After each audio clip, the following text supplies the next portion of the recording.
Iraq और Syria में जो हालात हैं उसको लेकर न केवल वहां के लोग परेशान हैं बल्कि अमेरिका भी बहुत ज्यादा संजीदा हो गया है। किसी वक्त इनसे निपटने के लिए वो पूरी तरीके से तैयार है।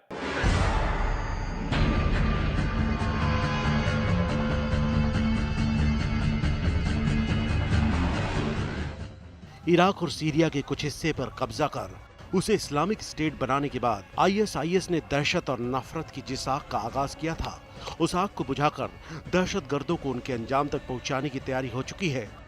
अब तक कूटनीतिक उठापटक में लगे अंकल सैम यानी अमेरिका ने आईएस के खिलाफ सीधी जंग का ऐलान कर दिया है और इस जंग में उसका साथ देने दुनिया के तमाम देश आ जुटे हैं। इस्लामिक स्टेट के खिलाफ होने वाली इस जंग का हवाई आगाज भी हो चुका है। अमेरिका, फ्रांस और ब्रिटेन समेत कई देश इस्लामिक स्टेट पर हवाई हमले शुरू कर चुके हैं। अमेरिका के नेतृत्व में आईएसआईएस को नेस्ता नाबूद करने के लिए चल रही इस जंग में यूरोपियन देशों के अलावा मध्य पूर्व एशिया के भी कई देश जंग में कूद पड़े हैं। एक और जहां इस जंग का मकसद अमन बहाली है, तो वहीं दूसरी ओर कुछ देश मध्य एशिया में होने वाले तेल के खेल पर भी नजरें गड़ाए हैं।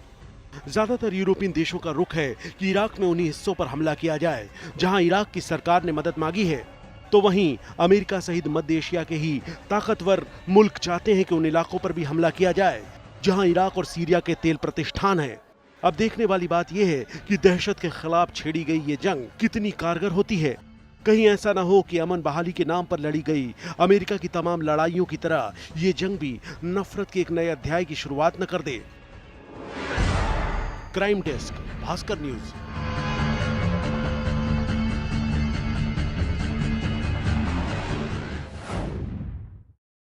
हम आपको तस्वीरों के जरिए दिखाने की कोशिश करते हैं कि किस तरीके से इराक में रहने वाले लोग खौफ के साए में अपनी जिंदगी जीते हैं। जिस तरफ नजर जाएगी उस तरफ हथियारों के बीच में लोग जीने को मजबूर हैं।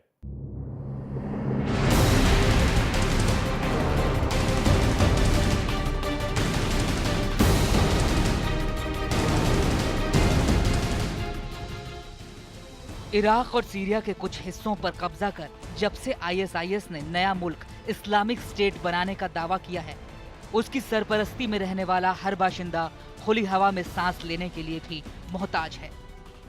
आईएस के जर्रे जर्रे पर बारूद की गंध पसरी है। आईएसआईएस के दहशतगर्दों ने ऐसा मंजर तैयार किया है कि उनका बस चले तो हवाओं का रुख भी अपनी मर्जी से तय करे। इस्लामिक स्टेट की हर सड़क, हर गली, हर चौराहे पर तैनात आईएसआईएस के हथियारबंद लड़ाके तो ऐसे लगते हैं जैसे दहशत को हर पल जिंदा रखना ही उनका मकसद है। उनकी नजरों की जद में आने वाली हर हलचल पर उनकी नजर रहती है। वो हर वक्त चौकन्ने रहते हैं कि कहीं कुछ ऐसा तो नहीं हो रहा जो उनके मुताबिक इस्लाम के खिलाफ हो। देखिए, जिस महिला ने इस वीडियो को चालाकी से तैयार किया है, उसके नकाब का कुछ हिस्सा खुला देख किस तरह दहशतगर्द ने उसका रास्ता रोक हिदायत दे डाली। हे सुनो, यहाँ आओ। तुम्हें सड़क पर लोगों के बीच बेहतर तरीके से पेश आना चाहिए।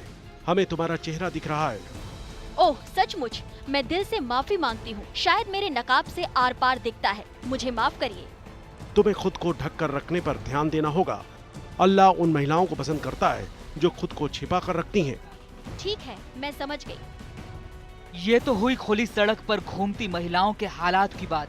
अब आपको दिखाते हैं चार दीवारी के अंदर भी महिलाओं के हालात ज्यादा बेहतर नहीं हैं। ये तस्वीरें हैं इस्लामिक स्टेट की राजधानी राका के एक साइबर कैफे की। ऐसा लगता है जैसे ये कैफे खास तौर पर सिर्फ महिलाओं के लिए है। इसके बावजूद उनकी बेपर्दगी जरा भी मंजूर नहीं। इंटरनेट का इस्तेमाल करने वाली ये आधुनिक लड़कियां और महिलाएं हर वक्त बुर्के में रहने को मजबूर हैं। दहशतगर्दों की जद में आया सीरिया और इराक का कोई भी हिस्सा ऐसा नहीं बचा है जहां लोगों को अपनी आजादी को जीने की मोहलत हो, जहां खून ना बहा हो, जहां की फजा में मजलूमों की चीखें ना गूंज रही हो। अपने मजहब को बढ़ावा देने और जमीन के ज्यादा से ज्यादा हिस्से पर कब्जा करने की आदिम काल से चली आ रही इंसानी कोशिशें और हसरतें असल मायनों में मजहब को नहीं बल्कि इंसानियत के खात्मे को बढ़ावा दे रही हैं। Crime desk, Bhaskar news.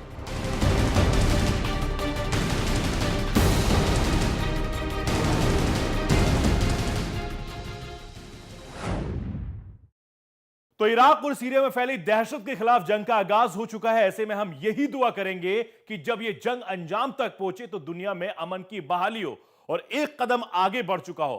फिलहाल हमारी इस खास पेशकश में इतना ही। बाकी खबरों के लिए आप बने रहिए भास्कर न्यूज के साथ।